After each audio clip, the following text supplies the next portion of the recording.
I'm just going to jump Holy straight in there. I'm smokes. not even giving you a second to warm up. How about that? It says I'm now streaming. I need no warm up.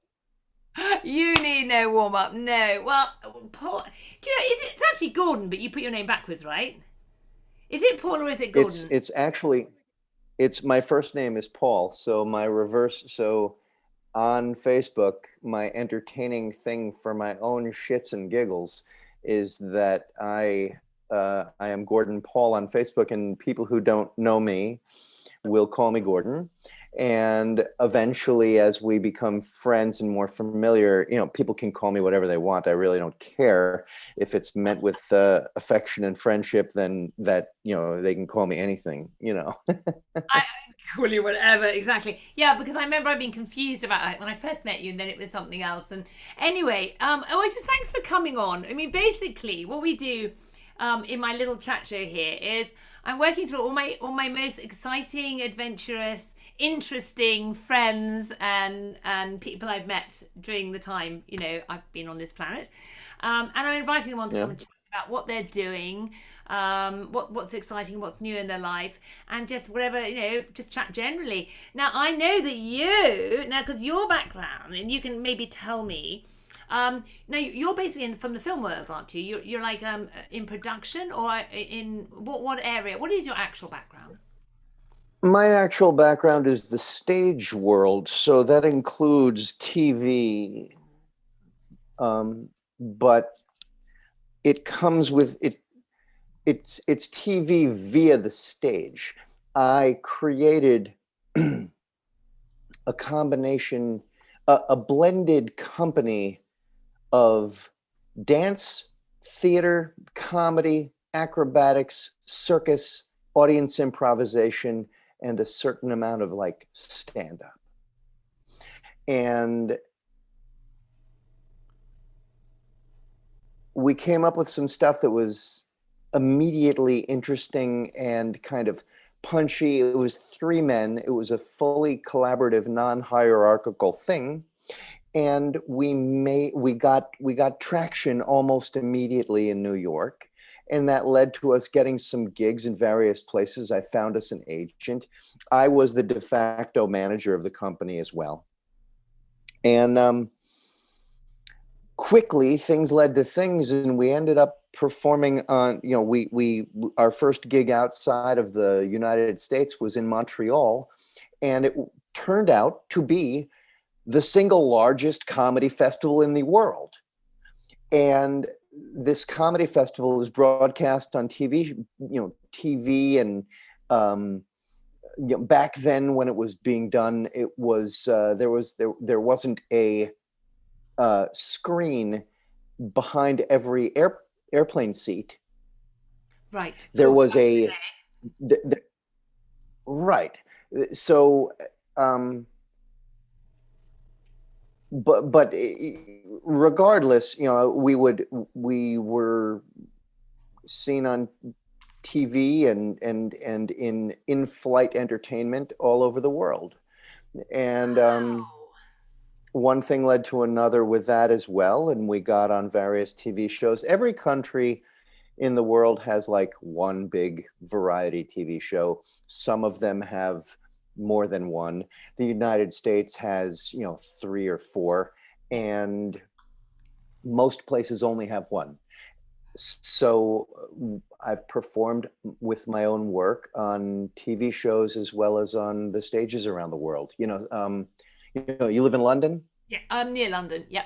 You live near London, so I've performed. We've done our show at the South Bank Center in the big space there, and we've also done our stuff. We were guest artists on the Generation Game No way. I remember that was Bruce Forsyth. Oh my goodness. twice. Twice they brought us back two different times for because we had these particular gimmicky prop things that we could teach people pretty quickly, and they had to try to learn how to do them well, and then we would be um, the judges, and someone would one of the teams would end up with the trophy, and the other team Yes. I you know, remember, yes, and they would have to compete. The families would compete, wouldn't they? There'd be like two or three members from a family, and then they, something like that. oh, I didn't know that's that they like were families. I just knew that, it was two teams. maybe. Often there were like a mother and father or something. I mean, Yeah, things like that. Yeah, exactly. And a long time ago, we went. right, yeah, exactly. But I've been doing this stuff for a long time, so like we performed at the Edinburgh Festival, and the Edinburgh Festival is like the one of the world's largest. Well, it is pretty damn big. There's a lot of shows. So the Edinburgh Festival is a very large festival, and I brought my company there, and we won the award, the Critics' Choice Award that year. So we show up, and if you're good, hopefully you gain some traction and you get notoriety for having a badass fucking resume, and you just And being keep spilled. making your stuff. Oh, and so what happened? So that got you out there, and obviously, if you're getting awards, that started a career. And then what have you gone on to do? I mean, so what did you stay in that area? Have you gone on to change slightly over the years? I mean, what has that gone on to develop for you? I've done many different things over many, many years. And, I started that company when I was 23, and I didn't know anything about building a business. Well, I did know something from my parents had a mom and pop shop, and I helped them with it because it was a family run thing. But I just was flying by the seat of my pants, and I built this company from a teeny little thing in a small little town in the state of New York to, a full going concern. And we bought our, houses, cars, families, all Yeah, that, yeah. earn livings. Um, when I showed up places, they would ask me to teach. So, can you do some kind of masterclass, lecdem, lecture, Q&A, whatever it is. Yes, So share I your did that. expertise, basically And sharing your expertise. right, right, exactly. And that led to me codifying a unique system. I wasn't interested in teaching people how to dance. They can get dance lessons in their hometown. I didn't need to teach people acting. They can get acting lessons in their hometown. Yeah, So I taught the things that fall through the cracks, this yeah, like liminal stuff. yeah. And the things that I happen to do really well is all of this neck up work. I can express myself with lots of energy. And As you are I now. grad yeah, exactly. There's the example. Um, so it was about teaching people what I was really interested in. And I was able to parlay some of that. I was asked to teach some public speaking courses, so I used my method for public speaking. I've been teaching actors, dancers, musicians, various people who are creating presentable work. Mm, I've been helping them perfect and refine their work for a very long time. So it's really not that big a stretch to teach, non professional geared performers to ramp up their own game. right, which is what you're This doing online thing, yeah, that's what I do. about the cat. Exactly. I mean, I still do all those other things. I'm actually the head of a ballet school, and I'm also on Seriously. faculty I'm on faculty at a film and theater school here too. So I teach people how to create one-man shows. Um, Gosh. and I also teach public speaking to young adults. So I I'm a freelancer entrepreneur with my own multi-tiered business strategy, and I do what I want to do. So you're I you're heart led. You followed your passion, it sounds like.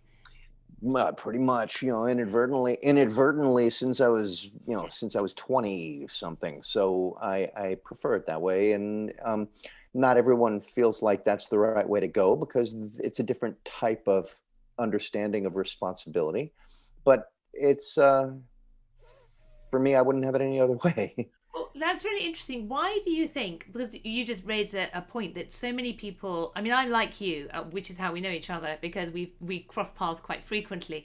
But a lot of people, they have dreams, they have ideas, but they do end up doing something like an office job, even though they do want to maybe create a band, or maybe they want to act, or maybe they have other dreams. What do you think enabled you to be different? What enabled you to push through and actually step into action on your dreams? Was it luck or was it something? Um, well, I think I'll answer your question and then I'll give you a little analogy lesson type of thing for your because we're going to your group, right? Yeah, Yeah. we're going Um, everywhere. So it's not just it's, anyone could be listening. right. Holy flirking schnitt. um, for me, because I grew up in a family where we were assembling all of the gifts and awards that my parents' business was hawking. That was their wares, and that was their process.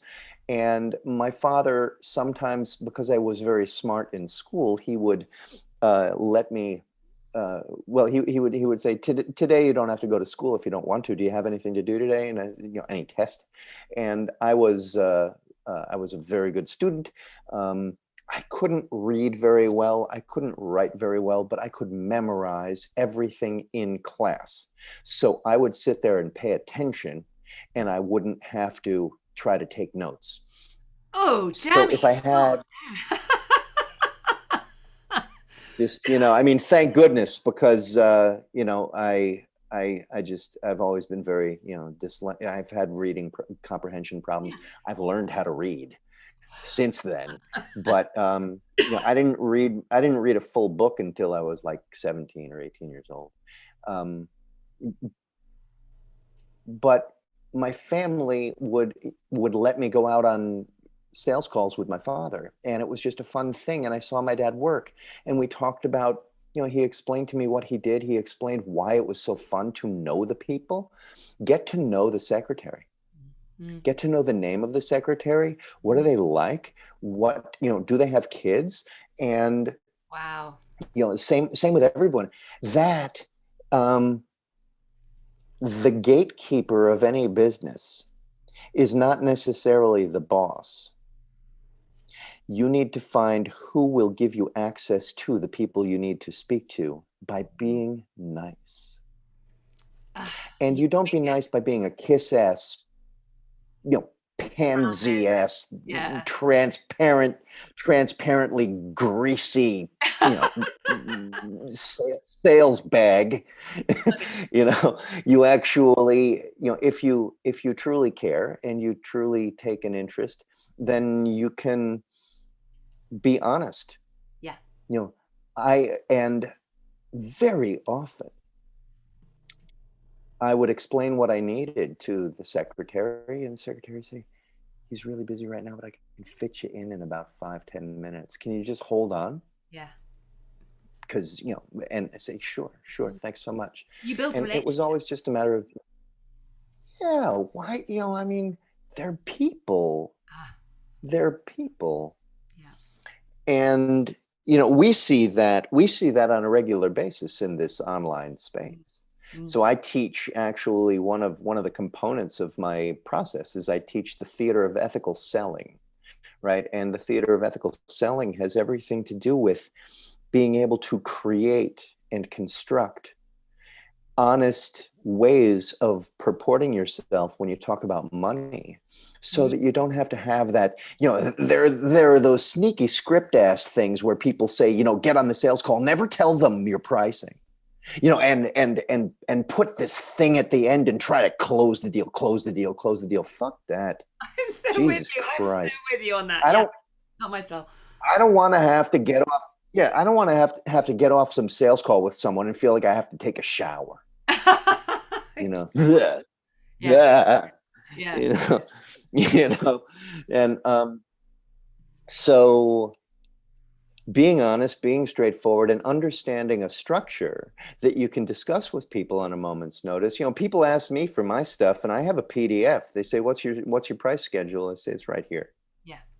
Yeah. It's And transparent. then, and some people get scared off. Oh, yeah, I didn't know it was expensive. I say, well, it is, you know, and I say, I get it.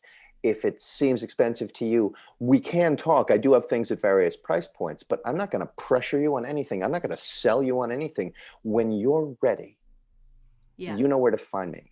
I'm here. Yeah. And I think that has to do with the fact that, if you're working on the thing from the perspective of, long game versus short con,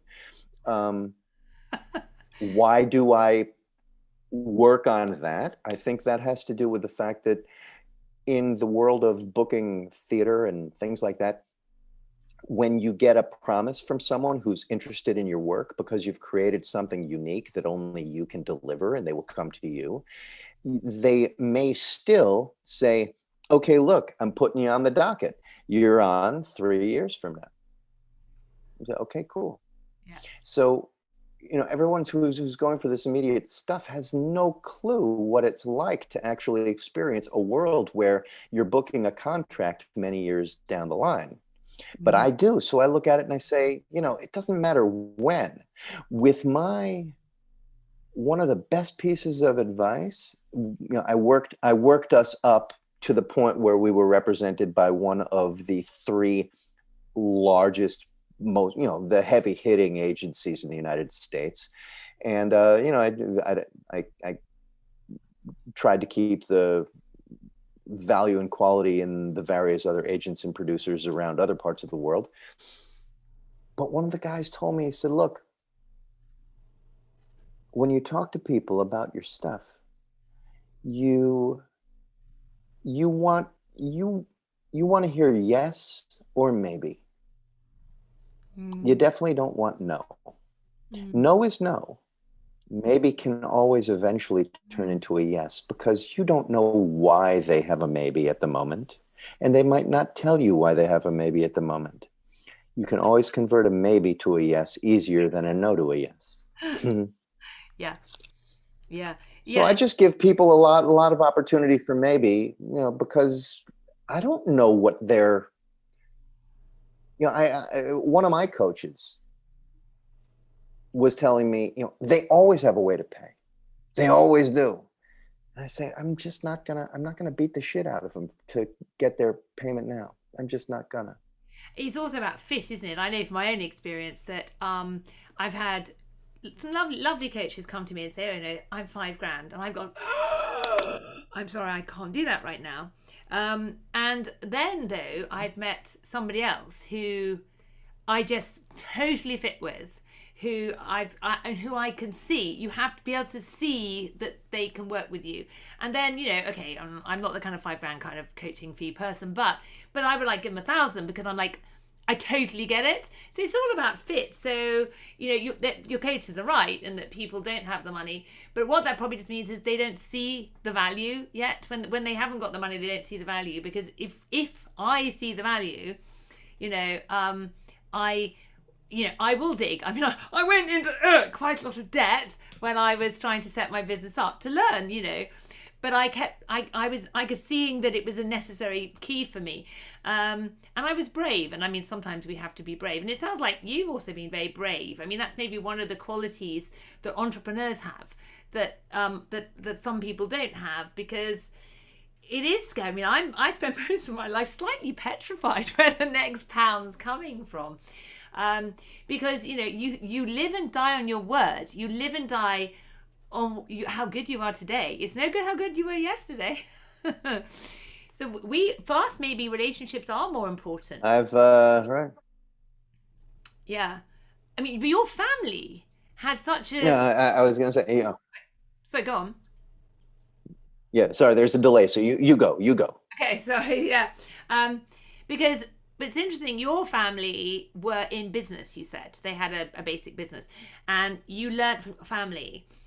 I think that's so key, because how we are exposed whether it be positive or negatively, my father worked for a big corporation, British Petroleum, and I saw him be sad and depressed, and I saw him just sort of be downtrodden. So I made in my head, I am never going to be like my father. I am going to work for myself. But in your case, you saw you saw the interest. You thought it was really interesting, and your father showed you how to work with people. So you learned this people skill, which meant you were already preset to then take your passion and combine it with something to create a great career path. You obviously had a passion too. I mean, my son's an actor; he loves that, so that's his thing. But are you familiar with the entrepreneur that I can't remember her name? She created Spanx.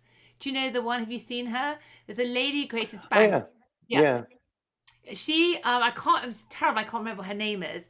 But her family taught her to fail. So what her father said is, how many fails have you had today? I mean, what an extraordinary thing to say to somebody. But because he didn't make failure a bad thing, she would go like, "Oh, Dad, I tried this, and I fell off my bike, and I climbed a tree, and I fell down."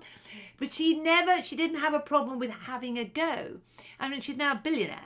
And, because she invented this product, which then everyone said, well, that'll never work. But she was like, well, I'm failing her way to success. So, I'm always interested when I'm talking to entrepreneurs as to how did we get there? What means that we keep going? Because there are times when I'm like, what am I doing? A nice job with a nice paycheck. But it wouldn't suit who I am. And the upside is big for me. I mean, what do you, obviously you work with a lot of people who are acting, making movies, building businesses. You also do your video training course, which is to help people with their presentation, which I have to say, if anyone here wants to learn about, it's brilliant. And because obviously you are literally the source, you've worked with so many people. Go on, just share a few words, just a couple of tips, just couple of things that you would tell someone. So if someone wants to do Facebook Live and they're starting out, what are your two biggest tips for them? Two. That's well. The first thing is I'm going to give more than two. Oh, that's very kind. Okay. I don't worry. Because it doesn't. Two won't cut it. So the first thing you want to understand is you're doing it wrong, and the reason you're doing it wrong, and by you I mean whoever's looking at me, look straight into the camera. You out there, you're doing it wrong for the following reason: you are not looking into the camera and getting rid of your stupid fucking selfie check. You see, you have to stop giving a shit about what you look like, and you have to learn about your camera universe, which I explain in detail in my stuff and in my free course too. I have a free Facebook group. People can get loads of training. I give, I twice a month I give a badass solid hour-long masterclass for free in there. I'll put the links. Right? I'll put the links to everyone to all your classes after it. Yeah.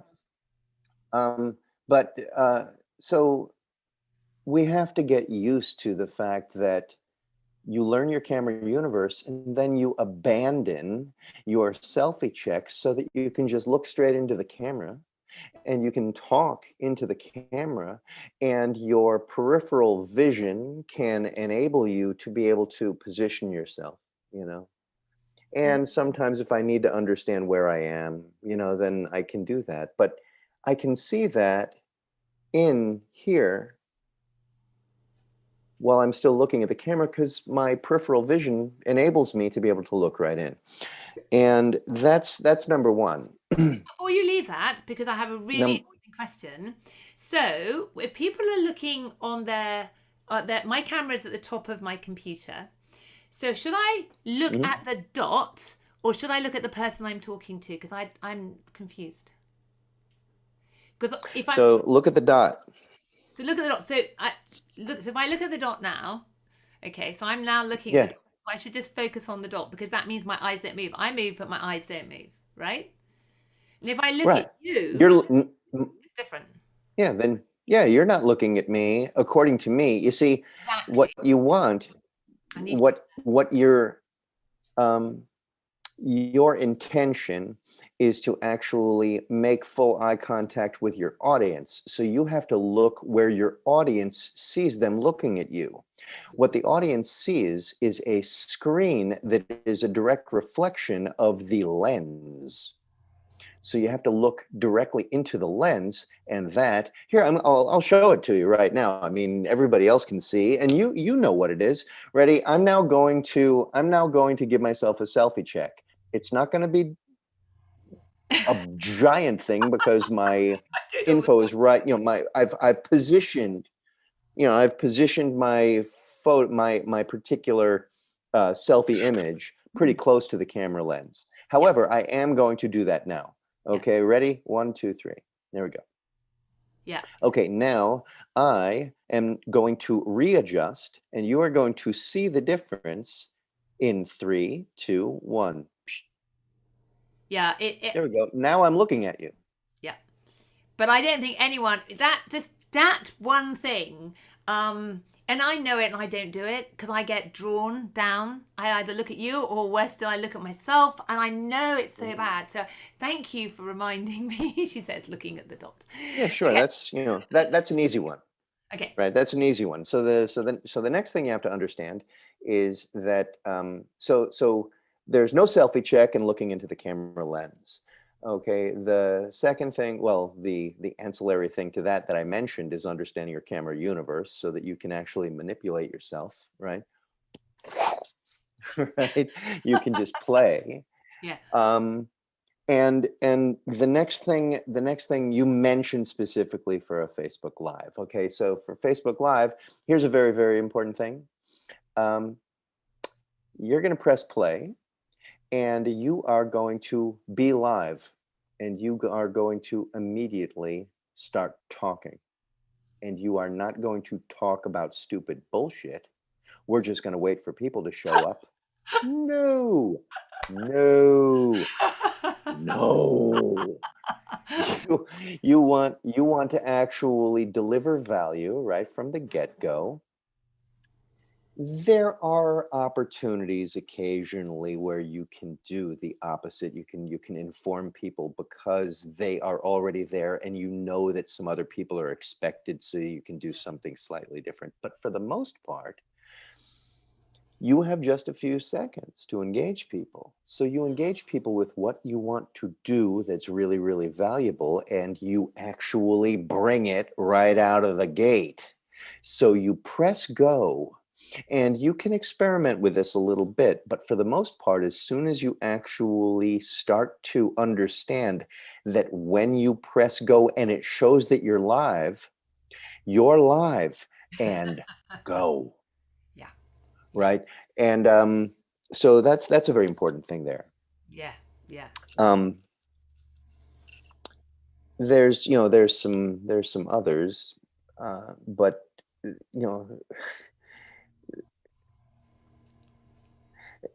I'll just throw this other one out there because it's really valuable.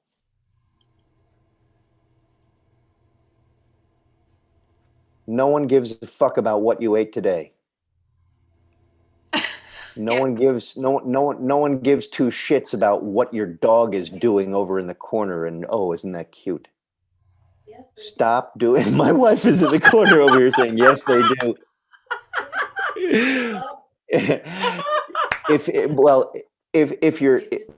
If you're talking about it instead of showing them your dog, look at my lovely cat. I mean, you have a cat, and I'm an animal lover, so I was completely delighted to see that you picked up your cat, and this is your house, and you're an animal lover, and I'm an animal lover. We have, my wife and I, and that's a beautiful thing. But getting distracted with that squirrel attention deficit disorder, and staying off topic with all of your stupid fucking tangents are going to get in the way of delivering, and no one actually cares about that stuff, you can concurrently focus and describe and define certain parts of your life without going off on some 40-minute thing that actually contained 5 minutes worth of value. Yeah, no, I hear you. It's about focusing on the value and yeah, stopping too much noise. I mean, I think we can do it. We can do a little bit of, I have a cat, so one likes to know it builds something about me that I have a cat and a dog and a horse. But yeah, we don't want to go off topic into that. Yeah, Right. You picked up your cat, you pet your cat, you put it down, it's perfectly fine. And we were all the time discussing things. yeah, and it jumped on my lap. I was like, oh God, I've got a cat. That's great. That's not a problem. My wife chimed in when I said those things, and we had a little conversation for just a moment. Yeah, but that's real life. That's why That's life, and that's fine. This is about being real, and that's why I love because that's why I created this, because I mean, it's lovely. I mean, and I've been picking your brain, of course, because I have someone amazing whose brain to pick and share your tips. But I also just, it's a lovely opportunity to talk to people and just be real and hear your views, find out about you, and that's why I'm doing these interviews. I'm very lucky. I've been connected to a lot of incredible people, and so that's the benefit, and I want to be able to share that benefit with everyone I know. And it gives me an opportunity to practice. Now I'm looking down and see, oh my God, now you've got me. I go down, I'm like, I need to whack myself every time my eyes go down. Well, you just have to get used to it. You have to understand what it is you're trying to do and how you're trying to do it. In a movie, you will ruin the take if you actually look into the camera, because the camera is peering in on a scene and it's a fly on the wall, and that's how most movies work. Now, there are certain media and forms of engagement in which you can break that fourth wall, and there are others where it's absolutely essential. And doing this, what we're dealing with, the entrepreneurial spirit, Yeah. that engagement has everything to do with direct, empathetic, one-to-one, two-way dialogue through a one-way system. So that's where you do get out of your own way by looking right into the camera and engaging. Yes. And right now I'm talking with you, you're talking with me, and there are other people who are looking in, and there's a certain understanding that people are sort of having, peeking in on. Yes. But most of the work that we're doing, creating content, is a completely one-way thing. Yeah. There's no one on the other side, and you're just looking into the camera. Or, like I said, most people are looking at themselves in that stupid selfie check. But but when it's just you have to actually come to understand how a method can transform your one-way work into a two-way dialogue because of the way you've done it. Yeah. And that's and that's just, that's a method and practice, and having, an invested outside eye, an invested objective observer who is a quick study, who can parse your work and can move you along. That's what I do. Yeah. So, I've just started a Dream Team podcast, and so I'm curious now. It sounds to me like you've lived your dreams, but I'm going to ask you, what dreams do you have left that you want to achieve? What do you see for yourself and the left on your plate for your life? I see, I've been fortunate, traveling around the world and getting paid to do that. And also,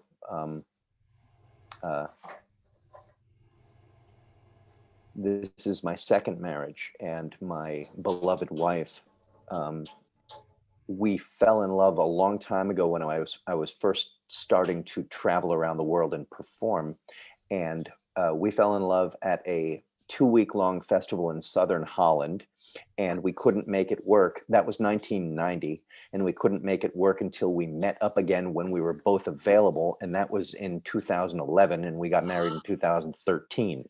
So Woo! that whole, like the weird and wild adventure of life is a fascinating thing. Yeah, and so all of these things together, um, I have structured or have worked towards structuring almost everything that I do so that I truly enjoy what I do, even when I've had to do other weird little things, to figure out stuff. Or just experiments. I see, what does it look like, and do I actually like this? And you extricate yourself when you can, or when you just plain need to. Um, my my desires for the next are to facilitate. My wife's a real badass painter. She paints some things that are in the background of some of my work, not right now. This that is a photo of two maps, one of New York State and one of Denmark. And that was one of my best friends, who is my lighting designer for my shows, framed that and sent that to us for our wedding gift. Oh. But um, but I would like very much to be able to have a big barn in upstate New York. Upstate New York, the countryside of New York State is just gorgeous. It's really, really nice. Oh. So I would like to set us up with that, so that she can have one of those genie lifts, and Yeah. because her pieces are big, Yeah. like she makes pieces that are, yeah, there's we have a nice big apartment in the center of Copenhagen, and the piece behind me on is there in that apartment is 9 feet by 10 feet, and that's a medium-sized piece of hers. That's a medium. Oh, so Yeah, they're like whole walls. Basically, she does a painting that fits a whole wall, kind of thing. yeah, if you have big enough walls. If you, oh, Right. Some of the pieces are like that.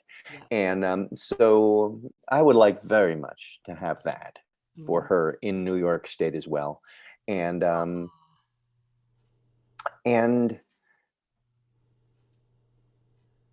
I have far too many projects that I've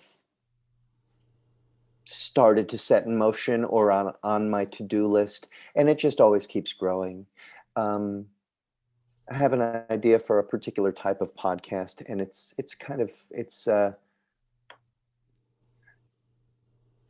but I'm I don't focus on I don't focus on the monetization of things. Hmm. I focus on really deep-seated fundamental passion play things that have true, honest needs to be offered, including all of my presentations, my live performances. They're all that way. And I found that when you focus on the truth, and you understand a certain amount of business strategy and business acumen, then you can literally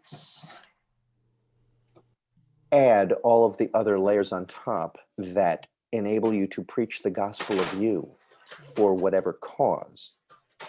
And when you do that, because it's not focused on money, money is just one component of the larger understanding of value. All of the work actually will become less.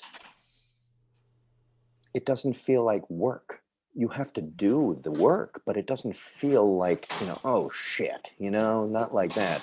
Yeah. So you, all of these things that I'm doing, like I have people who I have far too many people who are asking for collaboration, and I'm pretty good at saying no.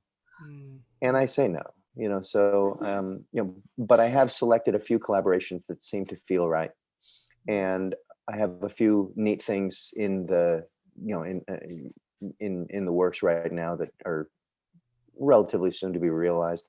And these are interesting collaborations, and I'm fascinated to see where they go. Yeah. Yeah. And these people found me and they felt right and it made sense. Yeah. So I have a new thing that I'm working on with the World Bank. That's as Ooh. much as I can say about that. Yeah, that's kind of Ooh. cool, right? Yeah, it sound Sounds cool. fancy. Yeah. And it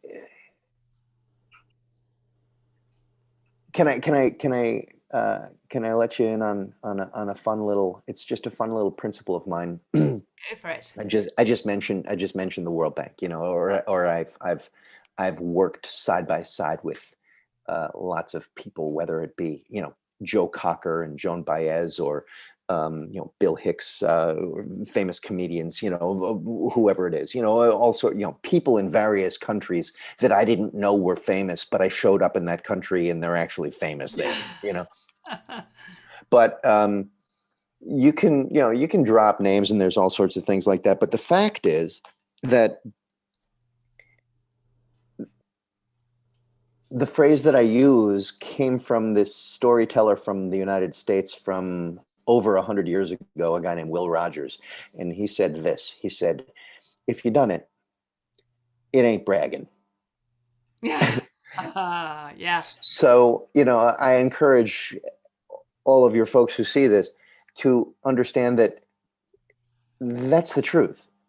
Yeah. There's a difference between dropping names and there's a difference between incorporating certain things that sound really fancy and actually are just part and parcel of what you're doing. Yeah. So I've been seen on TV to a worldwide audience of well over 2 billion people.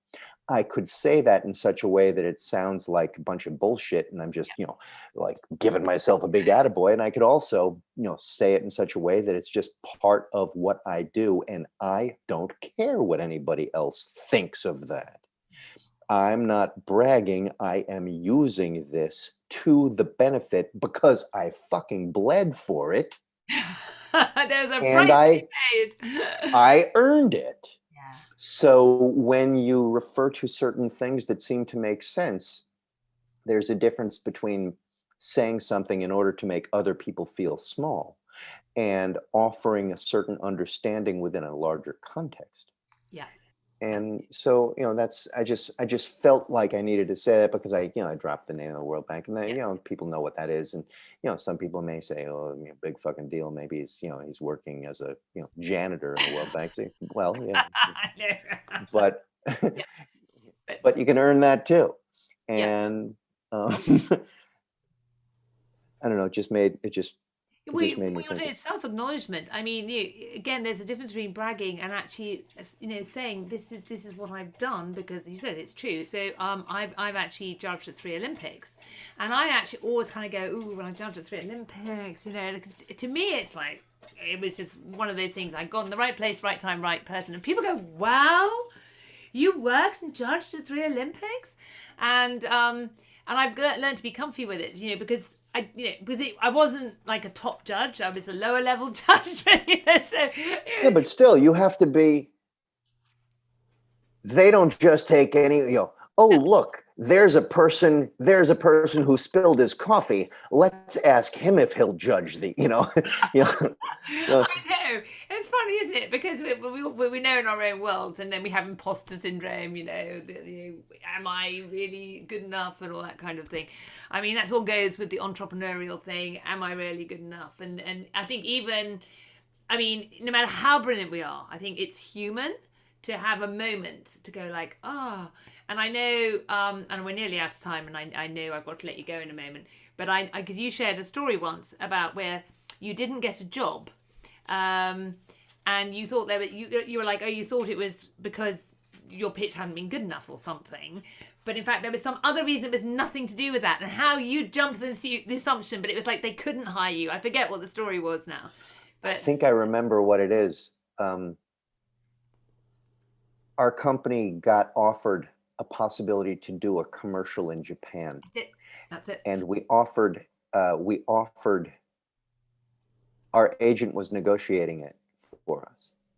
And he was listening to what their intentions were. And he said, this was in the early 90s, I guess. And he said, I started at $80,000, but I'm going to go up, so it's going to be about 150, and we'll see what happens from there. And I say, oh, that's don't price us out, don't price us out. And then we didn't get it, and it came down to us and one other person, and we didn't get it, and I got really frustrated at our agent just for a brief period. But I said, I think you priced us out. I mean, we could really use that money. And he said, Yeah. me too. Yeah. You think I wanted to not get it? And we did a lot of gigs in Japan. So I was looking at the TV a year later, and here was this product. And actually, here was the product at the beginning of the thing. And no, it didn't show the product. It showed a person on a pedestal, and there were these rippling muscles of naked, powerful masculinity. And the person gradually stood up and unfolded. And in the unfolding, revealed that he was holding in his hand the product that we had been, up for. And it was Arnold Schwarzenegger. That's right. That was it. I knew that was something. And you were like, okay. And I realized, the choice, because we were relatively famous in Japan at that time, the choice was us or Arnold Schwarzenegger. And they didn't not choose us because our agent asked for, $200,000. Yeah. Arnold probably got a couple mil. Yeah. Yeah. And that was an excellent lesson. And I wouldn't have known that, because they don't need to tell you, look, it's we didn't get it, we didn't give it to you, and we gave it to Oprah. They don't tell you that. They just tell your agent, no, not now. So luckily, because we were doing things on this global scene, it was a wonderful lesson to see that he should have asked for more. Maybe they would have taken us more seriously. And that's exactly why you and I and all of your people who are watching this should realize that they owe it to themselves to charge what they believe is actually real. When I first started this online stuff, I gave my program for $400. And now, just like you were talking about earlier, I am one of those people whose shit costs a lot. Yeah, which is great, which is absolutely what it should be. I mean, the price that I've met people now charging 15, 10 masterminds now running at 25,000. I know a couple of my friends just dropped 25K on a couple of masterminds. Sorry, I did the thing then. I looked at myself. Oh my God, I looked at myself. But I'm now to think of you every time I selfie check. In my brain telling me don't do it. But trusting your worth, and it's the hardest lesson for me. I started out at $50 basically, and my first course, and I have a low ticket offer now, and I haven't got a high ticket offer because I'm still trying to create one. But that's actually the challenge is we need a product suite. Yeah, and you need I know my high ticket thing is really, really valuable. But that's because I've been teaching this shit for a long time. And I also have some things that are mid and low. And I'm happy to offer them because not everybody can afford anything in my high. And that's why I even offer some free stuff, because I want people to get, to get some assistance. I want them to see how good I am. And it's all part of what I know is, if you go to a gelateria and and they offer 30 something flavors, and you say, can I try this? They say, sure. Because when you like one of them, then you buy it. Yeah, you'll come back. And you know, I'm not saying that we are ice cream. I'm saying that everybody, you know, everybody, everybody, everybody deserves to choose what they feel is the most fair, reasonable, and honest way of doing it. Because there's an awful lot of greaseballs out there who are trying to say, never negotiate, never back down, always close the fucking sale. And I look at them and I say, I know what I am and I disagree with you and I don't like that way. Mm, mm. If you try to push me too hard, I will never choose you. Yes. Ever. I'm not an easy sale. Yes. I Yeah. have people who I know are very good and they, you know, I just kind of know them and, you know, a little bit in this world and they get on something and they try to sort of push me toward working with them. And as soon as I feel like someone's trying to, you know, get in, hey, how's your, you know, what are your plans for 2021? Oh, yep. Yeah, You the know, warm up. The warm up thing. yeah, exactly. And, you know, so I have a very simple thing that I say to practically everybody, say, I only work with people I know, trust, and respect already. So, you know, if that's not you, Yeah. then let's just understand that. Yeah, yeah, You yeah. know, No, it's brilliant. Yeah, know, like, trust. Those are the keys for our businesses. All of us have to build know, like, trust. And it's back to what you started off at the very beginning, saying your parents taught you to build relationships and to like people and to like say. So you're ethical, and I think there's more ethical coaches and producers out there now. I think as the world moves forward, because there's been so many, it's been so easy in the online space to scam and push and sell. Those of us who aren't, those of us who are trying to offer value and be straight and authentic and say, I am this, I think we're standing out. I mean, that's what I'm intending to do. I'm not going to change. That's how I'm going to be. And I know you're one of them. So, yeah.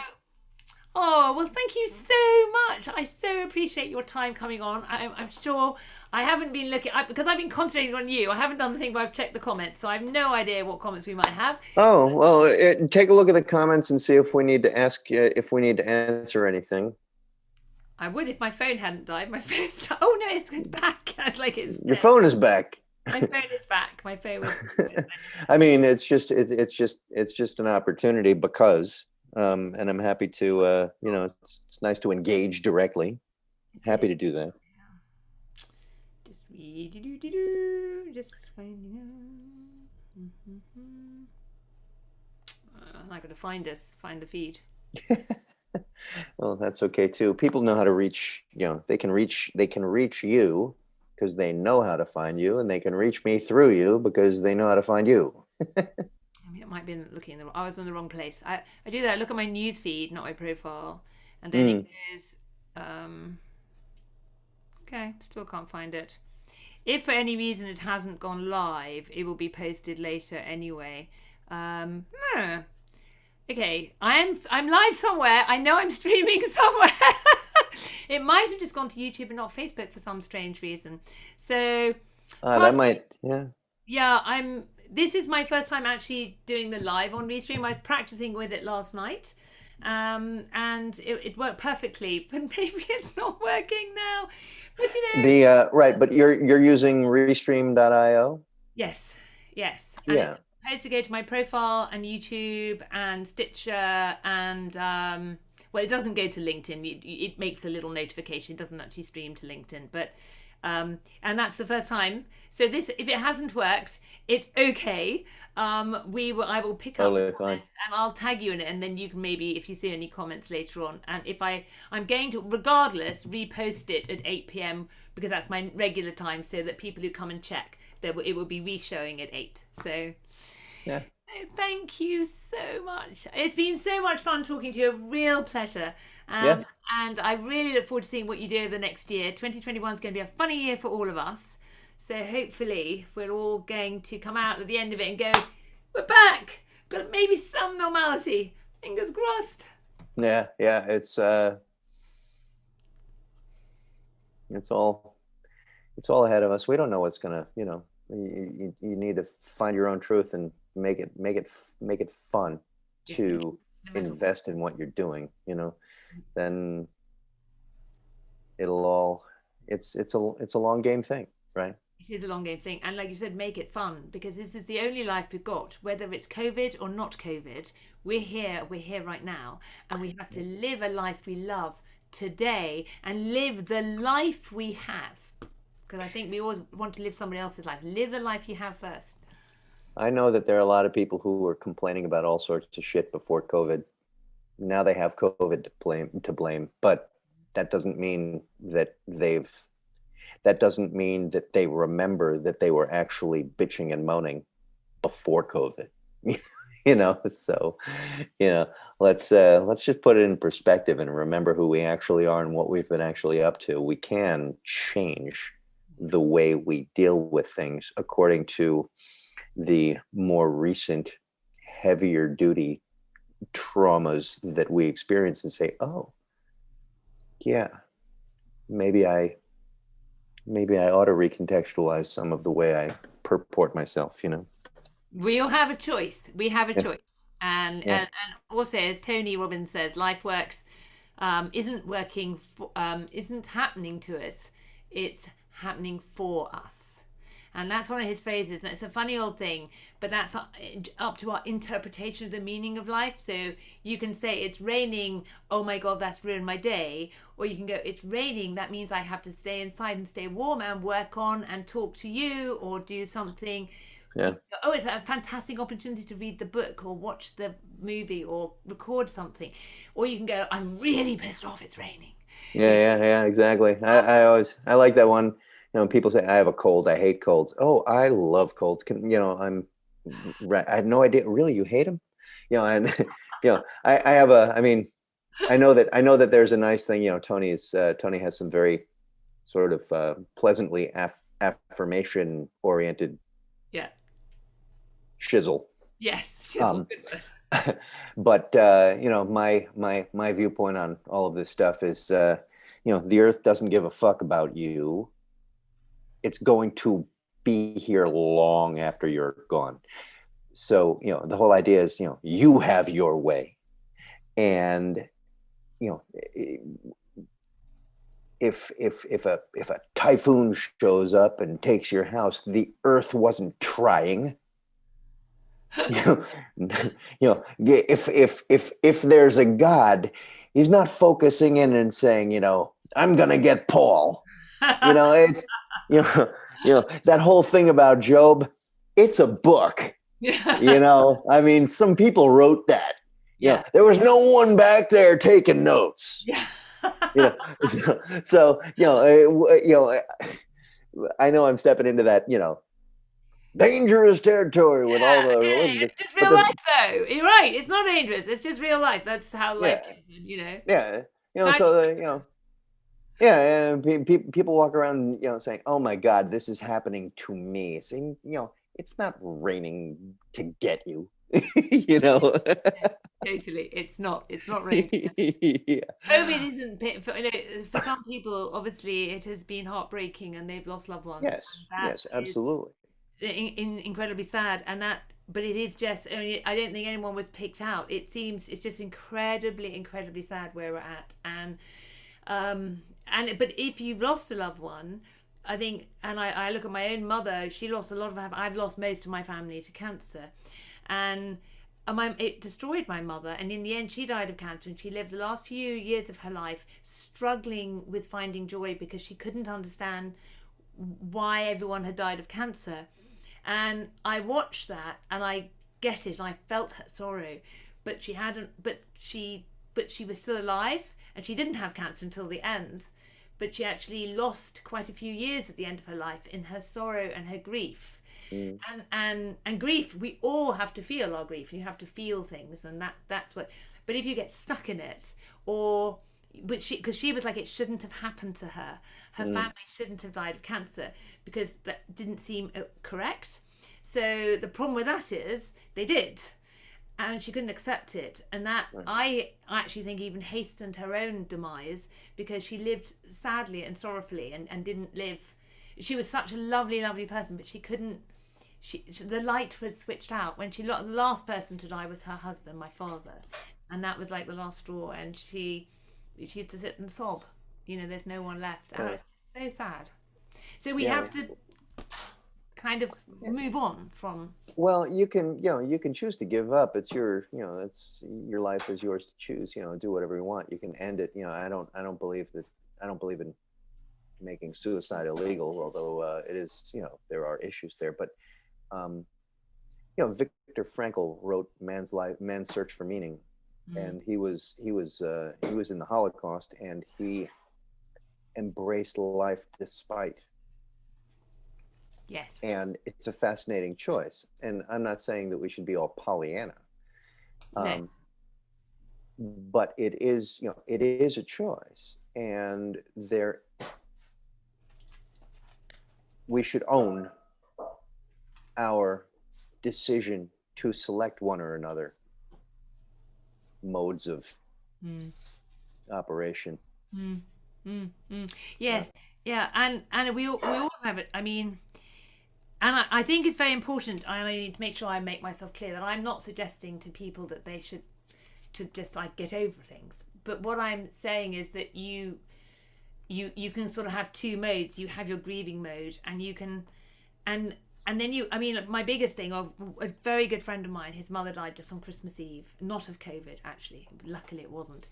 But he has a choice now, and he's like, oh, my life is over. I've lost my mother. But I'm going, that isn't what she would want. I'm like, look deeper. She's gone and she loved you so much. And so she would want you to go on and have an incredible life. And that's also, I mean, I think that's my message to all of us who've lost loved ones. They want us to live well. They probably would, right?